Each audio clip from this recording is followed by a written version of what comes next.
Romania का दारुल-हुकूमत Bucharest अक्सर smog में डूबा रहता है। इसकी एक वजह उस कूड़े करकट का जलाया जाना भी है जो जर्मनी से लाया जाता है। ऑक्टेवियन ब्रेनकू सूरत हाल बदलना चाहते हैं।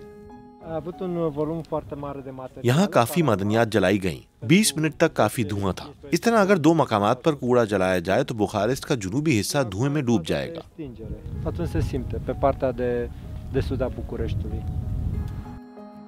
यूरोप में कूड़े करकट को रिसाइकिल या प्रोसेस किया जाना लाजमी है, लेकिन चंद मुल्कों में कूड़े को छांटने पर भारी लागत आती है।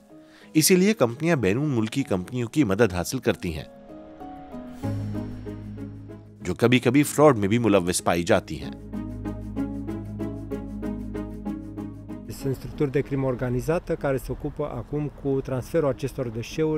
ये कार्रवाइयां मुनज़्ज़म जराइम का हिस्सा हैं। जर्मनी, बरतानिया और इटली और रोमानिया और बल्गारिया से भी कूड़े को यहाँ लाना। कचरे के एक हिस्से को ही रिसाइकिल किया जाता है, जबकि बकिया को गैर कानूनी तरीकों से नजर आतिश कर दिया जाता है या ऐसे ही फेंक दिया जाता है। इन इलाकों में हवा, पानी और जमीन सब आलूदा हैं। फैक्ट्रियों में भी काफी कूड़ा जलाया जाता है। इसी तनाजुर में एक जर्मन कंपनी के खिलाफ केस भी जारी है।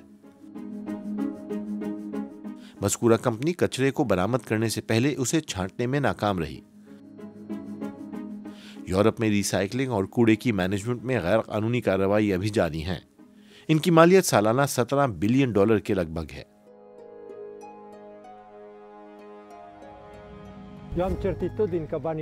मेरे पास शवाहिद हैं कि ये रकूम सियासतदानों तक पहुंचती है।